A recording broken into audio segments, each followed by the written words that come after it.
Subscribe कीजिए आपके अपने इस YouTube चैनल को और दबा दीजिए बेल आइकन को लेटेस्ट एजुकेशन वीडियोस के लिए।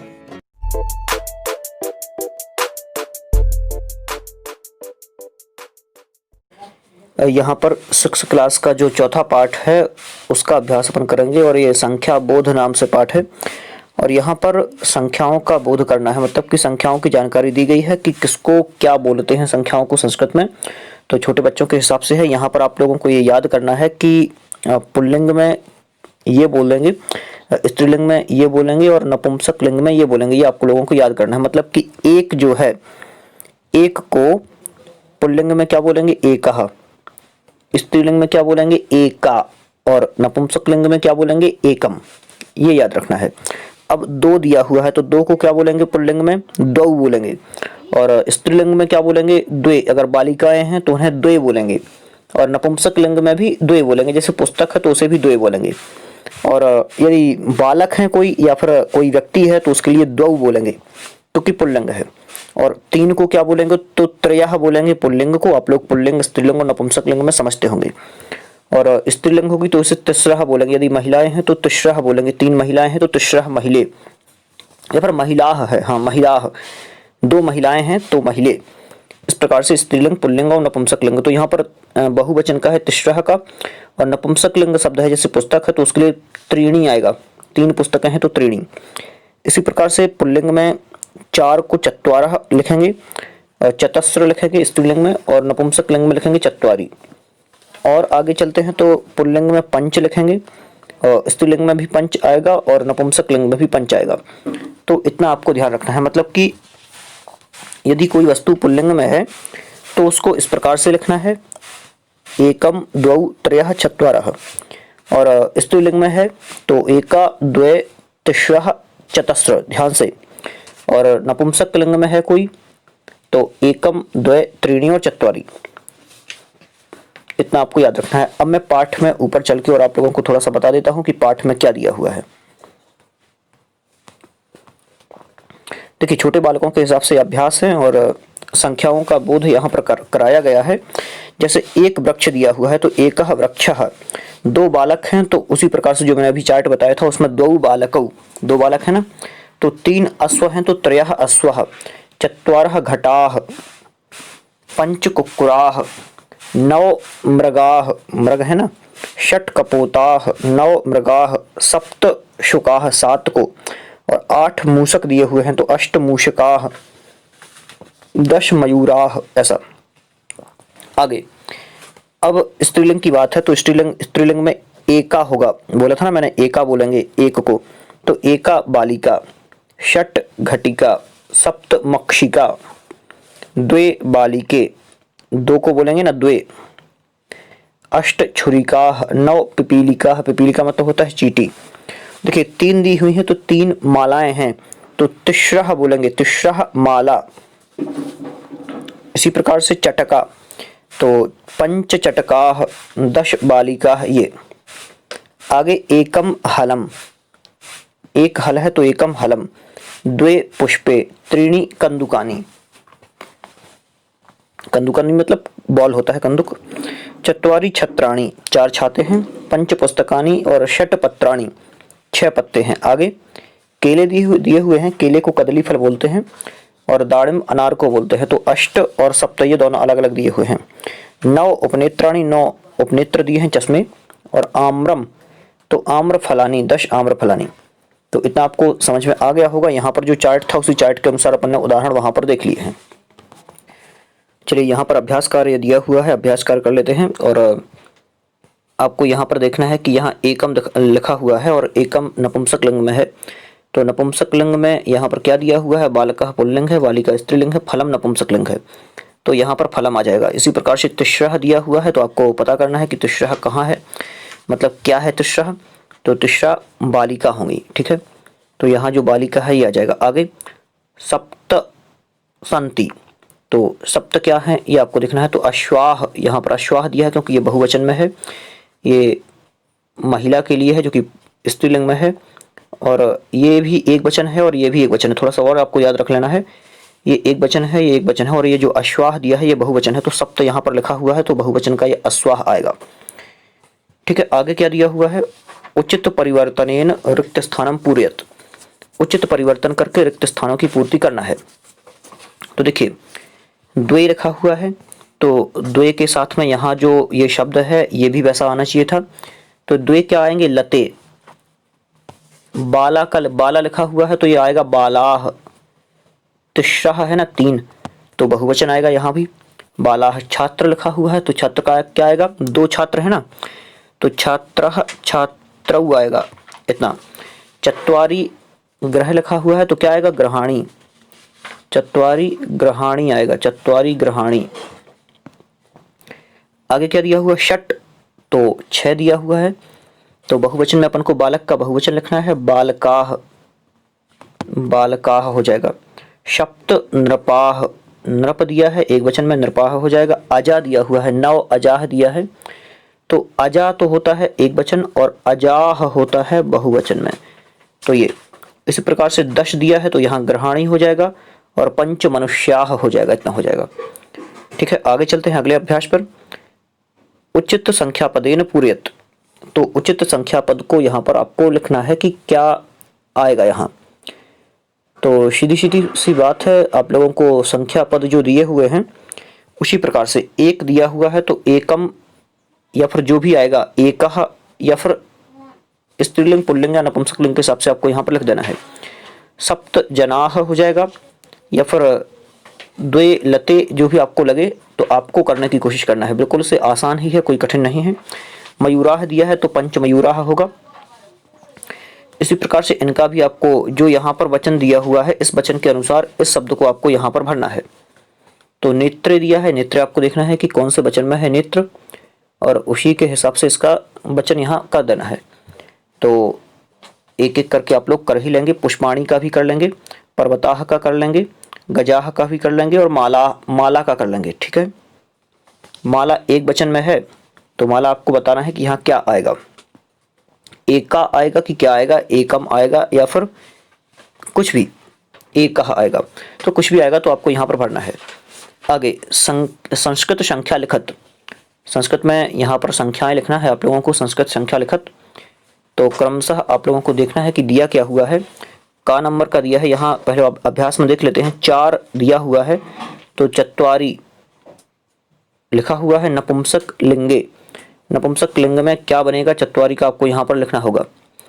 आगे तो ये चत्वारि था, 4 को चत्वारि लिखा इन्होंने यहाँ। अब 2 को अपन को स्त्रीलिंग में लिखना है तो 2 को क्या लिखेंगे ये आपको पता करना है।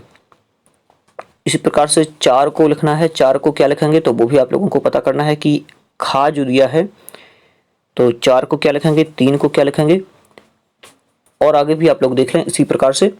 तो बिल्कुल से आसान है। यहाँ देखिए मैं भी आप लोगों को जल्दी जल्दी बता देता हूँ क्योंकि आप लोगों को फिर थोड़ी सी प्रॉब्लम होगी। बिल्कुल आसान है लेकिन स्त्रीलिंग में द्वय आएगा। ठीक है, आगे चत्वारः का यहाँ पर चत्वारः आएगा, ध्यान से, पुल्लिंग है ना, पुल्लिंग है इसलिए चत्वारः, नपुंसक लिंग होता तो चत्वारि आता।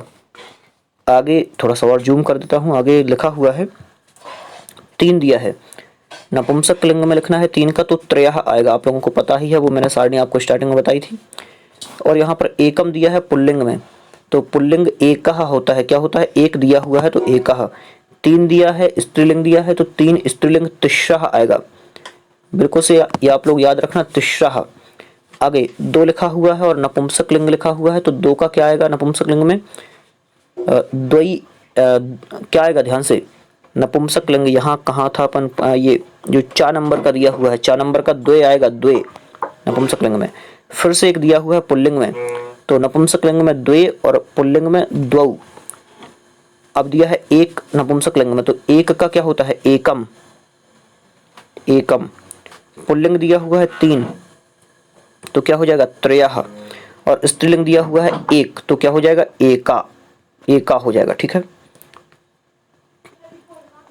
आगे गणना कृत्वा पंच संख्या लिखत, गणना कृत्वा पंच संख्या नहीं है, संख्या लिखत केवल लिखा हुआ है। गणना कृत्वा ये 5वां पाठ है, गणना कृत्वा संख्या लिखत, गणना करके संख्या लिखना है आप लोगों को। ये कितनी पुस्तकें दी हुई है, पहले तो पुस्तक का अपन को लिंग पता होना चाहिए कि पुस्तक कौन से लिंग में है और जितनी दी है तो उतनी संख्या लिखना है। बालिका कितनी है ये उनकी संख्या लिखना है और उनका लिंग पता होना चाहिए। आम्र दिया हुआ है तो उनकी संख्या, उनका लिंग 3 दिए हुए हैं। ये बॉल दी हुई है तो उनकी संख्या और उनकी गणना। इसी प्रकार से यहाँ जो सब कुछ दिया हुआ है इनकी गणना करके कितने हैं और उनकी संख्या आप लोगों को यहाँ पर फिर लिखना है। ठीक है, बिल्कुल आसान है, इतना आपसे बन जाएगा, कोई काम का इतना नहीं है। यहाँ पर अगले पाठ पर चलते हैं अपन। और ये अभ्यास बहुत ज़्यादा जरूरी है आपका, क्योंकि इससे कभी भी पद्य में आप लोगों से पूछा जा सकता है, जो पद्य आता है। और ये पद्य तो एक रिकॉर्ड है इसका कि ये वाला जो पद्य दिया हुआ है विद्या ददाति विनयम, कि इसे खुद पता नहीं है कि कितने एग्जाम्स में ये पूछा जा चुका होगा। और कभी कभी ऐसा होता है कि इसके साथ में एक और श्लोक दे देते हैं, लेकिन ये भी रहता है साथ में। तो आप लोगों को अब पता चला होगा कि ये तो मध्य प्रदेश बोर्ड की कक्षा 6वीं की क्लास में है। क्या दिया हुआ? विद्या ददाति विनयम, विनयाद याति पात्रताम, पात्रत्वाद धर्मापनोति, धनाद धर्म ततः सुखम। मतलब कि विद्या विनय देती है। प्रश्न पूछ लेते हैं, विद्या किम ददाति? विनयाद याति पात्रताम, तो नम्रता से पात्रता आती है। विनयाद मतलब विनय से। और पात्रत्वाद धर्मापनोति, पात्रत्वाद मतलब पात्रता से, पंचमी दिया है, पात्रता से धनम आपनोति, धन प्राप्त होता है। क्या दिया हुआ है? पात्रत्वाद धनम आपनोति, पात्रता से धन प्राप्त होता है। और धनाद धर्म, यहाँ और प्रश्न बनते हैं इसमें। धनात धर्म मतलब धन से धर्म, और ततः सुखम, ततः मतलब उससे क्या होता है? सुख की प्राप्ति होती है। तो ये हो गया एक श्लोक। दूसरा दिया हुआ है, विदेशेषु धनम विद्या, व्यसनेषु धनम मतिः, परलोके धनम धर्मः, शीलम सर्वत्र वै धनम। मतलब कि विदेश में विद्या ही धन है, विदेशेषु विदेश में, धनम विद्या, विद्या ही धन है, व्यसनेषु धनम मतिः मतलब कि व्यसनों में बुद्धि ही धन है, या फिर विकारों में बुद्धि ही धन है। परलोके धनम धर्मः मतलब कि परलोक में धर्म ही धन है। और शीलम सर्वत्र वै धनम, जो शील है वो सभी स्थानों पर धन है। तो ये आगे श्लोक है, सुंदरोपि सुशीलोपि कुलीनोपि महाधनः, शोभते न विना विद्याम, विद्या सर्वत्र भूषणम। क्या कह रहे हैं कि बिना विद्या के मनुष्य शोभायमान नहीं होता, और चाहे वो कैसा हो, सुंदर हो, सुंदरोपि, वो सुंदर ही क्यों ना हो, कोई मनुष्य है वो कितना ही सुंदर है, लेकिन शोभते ना बिना विद्या, वो विद्या के बिना सुशोभित नहीं है, उसकी सुंदरता का कोई महत्व नहीं है। सुशीलोपि, सुशील भी है, सुंदर भी है, सुशील है, और कैसा है? कुलीनोपि, अच्छे कुल वाला है, और महाधनः, बहुत धनवान है। लेकिन क्या नहीं है? शोभते न बिना विद्या, यदि विद्या उसके अंदर नहीं है तो तो वो कोई काम का नहीं है। और विद्या सर्वत्र सर्वस्व भूषणम, क्योंकि विद्या को सबका आभूषण कहा है। आप लोगों ने देखा होगा, कोई कितना भी सुंदर हो लेकिन उसके अंदर कोई गुण नहीं है, और बोलचाल की भाषा अच्छी नहीं है, तो वो सुंदर चेहरा भी कुरूप सा लगता है कि ये दूर ही रहे, ऐसा होता है। आगे चलते हैं, विद्यारूपम कुरूपाणाम निर्धनानाम धनम धनम यथा धनम तथा। और इनके वीडियोस पहले से अपलोड हैं, कक्षा 6वीं के भी अपलोड हैं, 7वीं के भी अपलोड हैं, तो मैं यहाँ ज़्यादा कुछ नहीं पढ़ा रहा हूँ, वहाँ बच्चों के हिसाब से पढ़ाने के हिसाब से पढ़ाए हैं मैंने। निर्बलानाम वलम विद्या साधनीया प्रयत्नतः। क्या कह रहे हैं कि विद्या रूपम कुरूपाणाम, कुरूपों का रूप विद्या होती है। क्या कह रहे हैं? ध्यान रखना, कोई कुरूप है तो भी वो अपने आप को कुरूप ना समझे यदि वो विद्यावान है तो। क्या कह रहे हैं कि कुरूपों का रूप विद्या होती है, और निर्धनों का धन विद्या है। निर्धनानाम धनम यथा, जो निर्धन है उनके पास भी यदि विद्या है तो वो धनवान है। निर्बलानाम बलम विद्या, जो निर्बल हैं उनका बल विद्या है, उनकी शक्ति विद्या है। और साधनीया प्रयत्नतः, इसलिए जो प्रयत्न पूर्वक प्राप्त की जा सकती है, तो इस प्रकार से है विद्या। आगे, विद्वत्वं च नृपत्वं च नैव तुल्य कदाचनम, स्वदेशे पूज्यते राजा विद्वान सर्वत्र पूज्यते। मैं यहाँ गाने की कोशिश नहीं कर रहा हूँ, क्योंकि ये सब गा करके और बच्चों को कैसे पढ़ाना चाहिए वो सब कुछ पढ़ाया है। यहाँ तो अपन परीक्षा के हिसाब से तैयारी कर रहे हैं, तो थोड़ा थोड़ा जल्दी चलेंगे। विद्वत्वं च नृपत्वं च मतलब विद्वान और राजा, तो विद्वान और राजा की नैव तुल्य कदाचनम, इनकी तुलना कभी नहीं की जा सकती। क्यों? क्योंकि स्वदेशे पूज्यते राजा, जो राजा है वो अपने स्वदेश में पूजा जाता है, अपने देश में पूजा जाता है, किंतु विद्वान सर्वत्र पूज्यते, विद्वान की तो सभी जगह पूजा होती है। आगे, अलसस्य कुतो विद्या, अविद्यस्य कुतो धनम, अधनस्य कुतो मित्रम अमित्रस्य कुतो सुखम। बिल्कुल ठीक है। आलसी को विद्या कहाँ और विद्याहीन के पास धन कहाँ। अधनस्य कुतो मित्रम, और जो धनहीन के मित्र कहाँ। इसके बाद में मित्रस्य अमित्रस्य कुतो सुखम, और बिना मित्र वाले के सुख कहाँ, ये कहा। बिल्कुल आसान है। एक और बहुत बढ़िया श्लोक जो भी पूछा जा सकता है कई कई जगह। पुस्तकस्था तु यविद्या परहस्तगतम धनम कार्यकाले समुत्पन्ने नाशा विद्या न तद्धनम। तो इस प्रकार से भी यह बहुत शानदार श्लोक है और ये बहुत पहले पढ़ा था। मतलब कि पुस्तक में रखी हुई विद्या, पुस्तकस्था मतलब पुस्तक स्था, दो शब्द हैं। तो पुस्तक में रखी हुई, तू या विद्या, तू मतलब निश्चय से, या मतलब जो, विद्या मतलब विद्या। तो पुस्तक में रखी गई विद्या और परहस्तगतम धनम, दूसरे के हाथ में गया हुआ धन।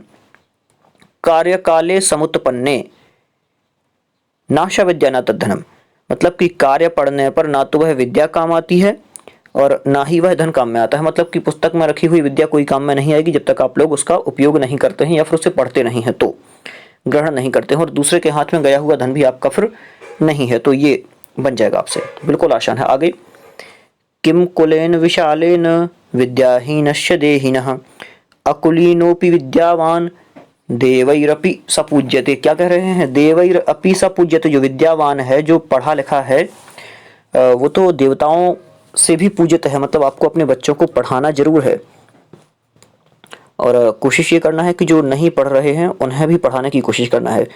देख लेते हैं, किम कुलेन विशालेन, मतलब कि विशाल कुल में उत्पन्न होने से क्या, यदि मनुष्य कैसा है? विद्याहीन है। अकुलीनोपि विद्यावान, और निम्न कुल में उत्पन्न होने पर भी कैसा है? विद्यावान। जो विद्यावान है उसकी तो देवता भी पूजा करते हैं, ये कह रहे हैं। यहाँ पर शब्दार्थ दिया हुआ है, आप लोगों को देख लेना है शब्दार्थ। बिल्कुल आसान है। यहाँ प्रश्नोत्तर दिए हैं तो अपन को ये करना नहीं है क्योंकि बिल्कुल आसान है, बन जाएंगे। यहाँ पर रिक्त स्थानों की पूर्ति करना है और रिक्त स्थान जो है वो ऊपर से ही दिए गए हैं, जो श्लोक थे उनको पूरा करना है। आगे, हाँ, यहाँ पर थोड़ा सा आपको देखना है। कोष्ठकात चित्वा विलोम शब्दैः मीलयत। आपको यहाँ पर विलोम शब्द लिखना है जो यहाँ पर दिए हुए हैं सामने, तो इनको देख करके और लिखना है। देखिए, सुखम दिया हुआ है, सुखम का उल्टा आपको देखना है कहाँ दिया हुआ है। थोड़ा सा फास्ट करेंगे। सुखम का क्या हो जाएगा? दुखम, ये दिया हुआ है। आगे क्या दिया है? विदेश दिया है, तो विदेश का क्या हो जाएगा? स्वदेश हो जाएगा। इहलोक है, इहलोक का क्या हो जाएगा? परलोक हो जाएगा। आगे क्या दिया है? महाधनः दिया हुआ है, तो महाधनः, महाधना का तो निर्धनः होगा। सुंदर दिया हुआ है, तो सुंदर का क्या होगा? कुरूप होता है सुंदर का, आप लोगों को पता ही है। तो कुरूप कहाँ पर दिया हुआ है? कुरूप कुरूप कुरूप कुरूप, ये दिया हुआ है। सुंदर का कुरूप सामने ही है। निर्बलः का सबलः दिया हुआ है। विद्वान का मूर्ख दिया हुआ है। मित्र का शत्रु दिया हुआ है और सुशील का ये अकुलीन दिया हुआ है। सुशील का अकुलीन नहीं होगा, थोड़ा सा अपन ने गड़बड़ कर दिया शायद कहीं। रोके रोके रोके रोके रोके। विद्वान का हो जाएगा ये वाला जो विद्वान दिया हुआ है, विद्वान का तो हो जाएगा मूर्ख, ठीक है। मित्र का हो जाएगा शत्रु, फिर से मिला लेते हैं। अकुलीन का, हाँ, कुलीन का हो जाएगा अकुलीन और सुशील का हो जाएगा दुःशील, ये है ठीक। हाँ, अब सही हो गया। हाँ, अब यहाँ पर अन्वय के लिए कहा है, बिल्कुल आसान है, ये भी हो जाएगा। विद्या विषय में 5 वाक्य लिखना है आप लोगों को, ये हो गया। तो पाठ में कुछ ज़्यादा नहीं है, लेकिन ये जो पाठ है इससे व्याख्या करने के लिए कभी भी पूछा जा सकता है। तो इसके श्लोक आप लोगों को एक बार देखना है और लगाना है बस। चलिए अब यहाँ देख लेते हैं पाठ 6। तो पाठ 6 में कुछ ज़्यादा खास नहीं है, लेकिन हाँ, यहाँ द्वितीय विभक्ति का प्रयोग बताया है कि द्वितीय का प्रयोग किस प्रकार से किया जाता है। मम दिनचर्या है, मेरी दिनचर्या, बिल्कुल से आसान है। यहाँ पर दिनचर्या पढ़ेंगे नहीं क्योंकि अपन को केवल अभ्यास देखना है कि अभ्यासों में क्या दिया है। हाँ, लेकिन इतना जरूर है कि इस पाठ से गद्य और पद्य में कुछ पूछा जा सकता है, लेकिन ये बहुत ज़्यादा आसान है, गद्य है, तो ये यहाँ पर नहीं पूछेंगे, बिल्कुल सरल गद्य ही नहीं पूछा जाएगा। एक पदेन उत्तरत, एक पद में उत्तर लिखना है, वही पाठ के आधार पर लिखना है। हाँ, यहाँ पर द्वितीय विभक्तेः शब्दान चित्वा कोष्ठके लिखत, ये आप लोगों को लिखना है। ये आपको अभ्यास थोड़ा सा यहाँ पर करा दे रहे हैं। तो यहाँ पर जो द्वितीय विभक्ति का शब्द है इसमें, ये आप लोगों को अलग करना है कि इसमें द्वितीय विभक्ति का शब्द कौन सा है। एक एक करके देखिए। अहम विद्यालयम गच्छामि, तो यहाँ पर द्वितीय का शब्द कौन सा है ये आपको बताना है। कौन सा है द्वितीया का शब्द? तो यहाँ पर जो अहम, ठीक है, ये विद्यालयम जो है, विद्यालय शब्द जो है ये द्वितीया का है। यहाँ दिया हुआ है गुरुम ईशम च प्रणमामि।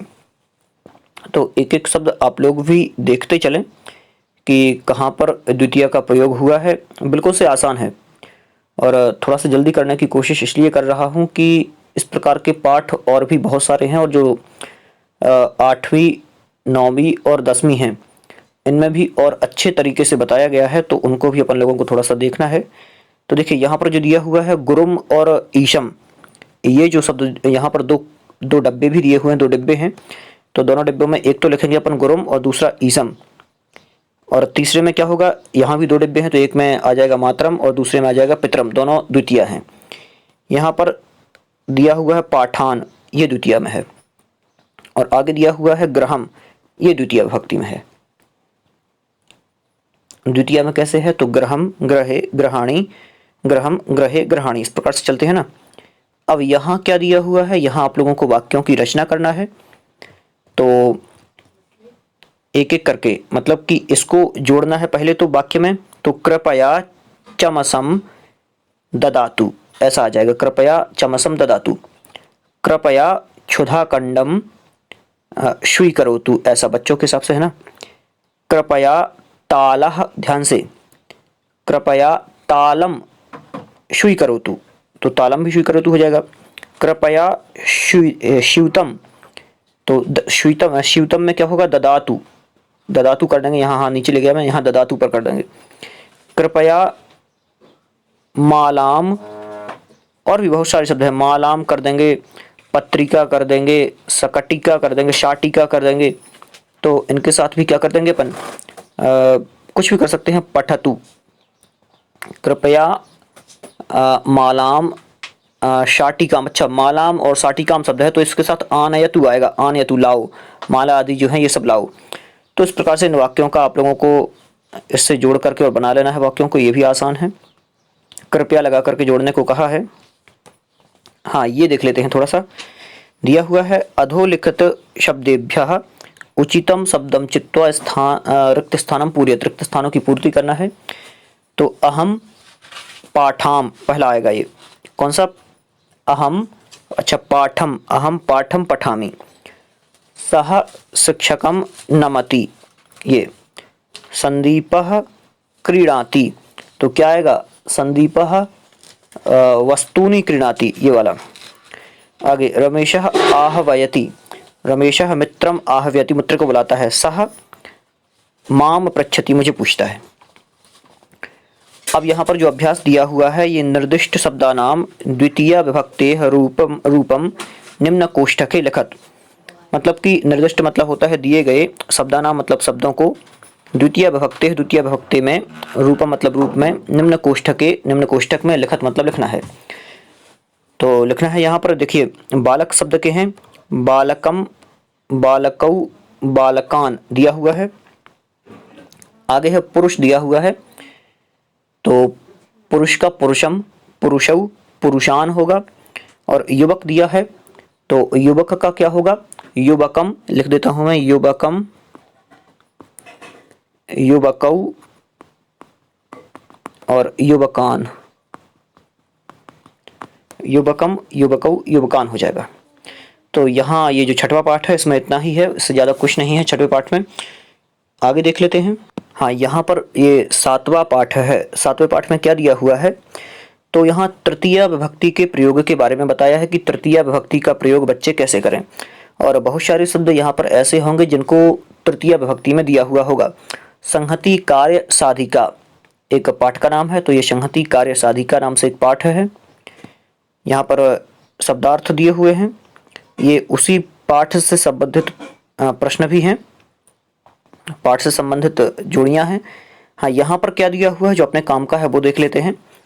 निम्नलिखित शब्दानाम तृतीय विभक्तेः रूपाणि लिखत, तो यहाँ पर आप लोगों को तृतीय विभक्ति के रूप लिखना है।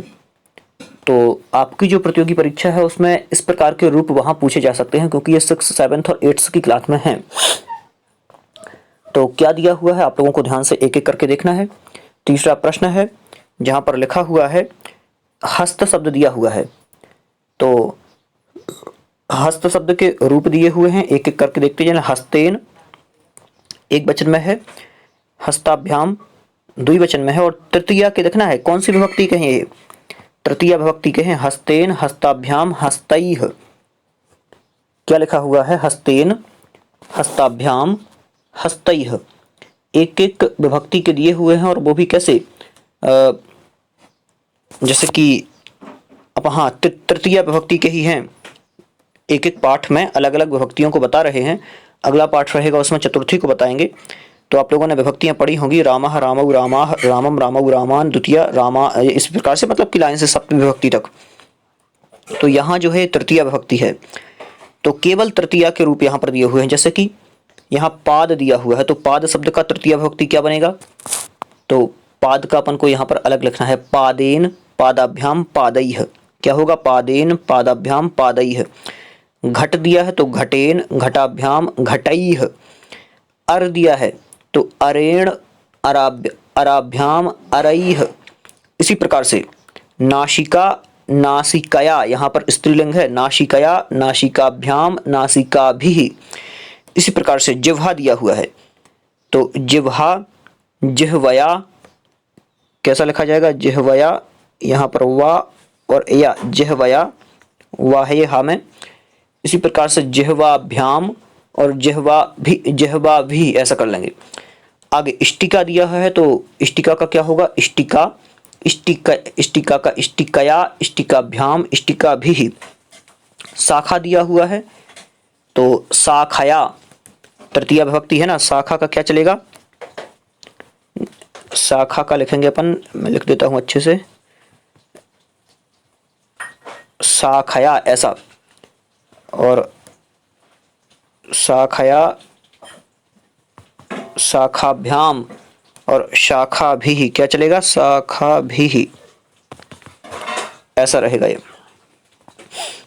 आगे दिया हुआ है पुष्प, तो ये नपुंसक लिंग के हैं, तो नपुंसक लिंग के अलग दिए हैं उन्होंने, स्त्रीलिंग के अलग दिए हैं। पुष्पम, या फिर ये कहें कि पुष्प, पुष्पेण, पुष्पाभ्याम और पुष्पैः। शरीर दिया हुआ है, तो शरीर, शरीरेण होगा, शरीराभ्याम होगा और शरीरैः होगा। चक्र दिया हुआ है, चक्रेण, चक्राभ्याम, चक्रैः। चित्रेण, चित्राभ्याम, चित्रैः। इस प्रकार से होगा। आगे क्या लिखा हुआ है? निम्नलिखित शब्दैः वाक्यानि रचयत। निम्नलिखित शब्दों से वाक्यों की रचना करना है। दिया हुआ है हस्तेन, तो अहम हस्तेन कार्यम करोमि। पादाभ्याम दिया है, तो वयम पादाभ्याम चलामः, मतलब कि हम दो पैरों से चलते हैं। पादाभ्याम दो पैर, तो वयम भी आएगा वहां। नासिकया दिया हुआ है, तो नासिका मतलब होती है नाक, तो नासिकया वयम जिघ्रामः, हम नासिका से सूंघते हैं ऐसा। माला भी दिया हुआ है, तो माला भी दिया है, तो मालाओं से, मतलब कि बहुत सारी मालाओं से। देवता पूज्यते, मालाओं से देवता की पूजा की जाती है। आगे संहति दिया है, संहति कार्य साधिका भवति, मतलब कि एकता से कार्य सफल होता है। इस प्रकार से आगे रिक्त स्थानों की पूर्ति करना है, और रिक्त स्थानों की पूर्ति में भी वचनों का ध्यान रखा गया है, तो ये भी अपन एक बार देख लेते हैं। देखिए दिया हुआ है कार्य साधनाय श्रेष्ठा संहति, ठीक है। मालाया निर्माणम भवति, माला का निर्माण किससे होता है? तो पुष्पैः दिया हुआ है और पुष्पाय दिया हुआ है, तो क्या सही होगा? ये अपन को लिखना है, तो पुष्पैः।